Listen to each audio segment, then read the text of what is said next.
Good morning, viewers, and welcome to the Market Review, where we bring you developments in the financial and capital market as it relates to the economy.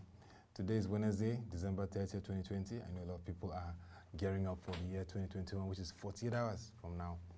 But today we're looking at review of 2020 activities in the Nigerian private equities and venture capital market, because of course a lot of things happened in that space in the year. We'll just give you some key developments that occurred in the year that should be of interest to you. And first, just to let you know that the private equity and venture capital space is all about investment, scaling, and of course, providing equity to support businesses and ventures that have prospects for growth and development. And Africa remains one of the promising continents, last frontier economies that will help drive industrialization in the globe. And it's a big fertile ground for attracting investments.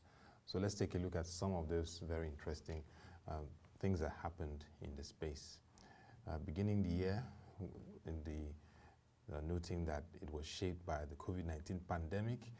So at the time that the pandemic was already beginning to have its global spread, because it kicked from Wuhan, China, we had a discourse on venture capital financing in Africa, organized by ProShare Nigeria Limited.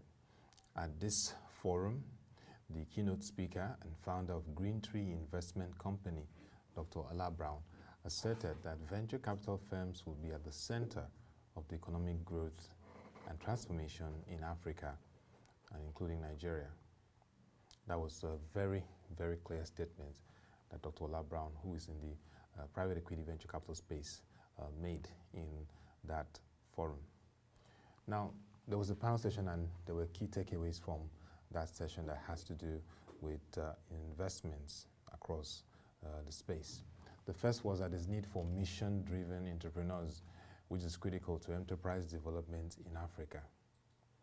Next was that there's need for compelling business cases and clear themes that can serve as the anchor of businesses which can attract venture capital funding to scale across the continent. And that has been one of the big resounding themes and statements across the year.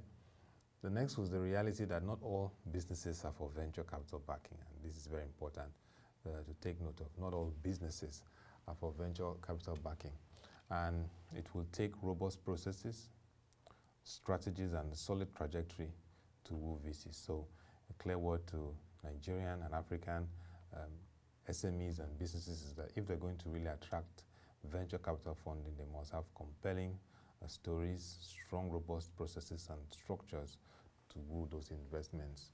The next is that Africa needs to have an effective model on customer behavioral patterns, which will lead the direction for how venture capital companies can invest in companies in Africa. That's the issue of the customer experience and behavioral patterns, which is very key.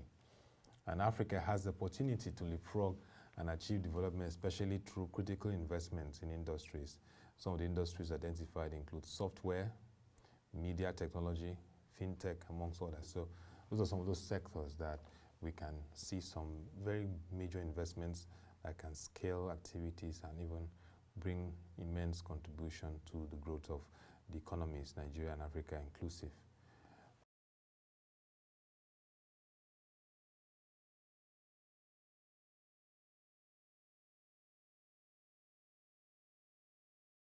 It's a great opportunity to see more critical venture funds go to strategic businesses in the continent. And again, it has to do with how critical the business is to attract investments.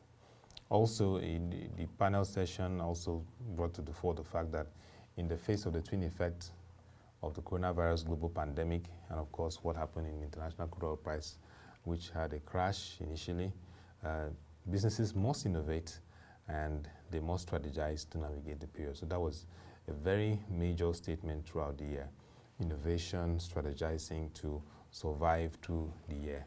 And that was what really shaped a very interesting conversation organized by ProShare and of course in partnership with the Green Tree Investments company. So very clear-worded statements about what venture capital would be looking at and what really attracted them in the course of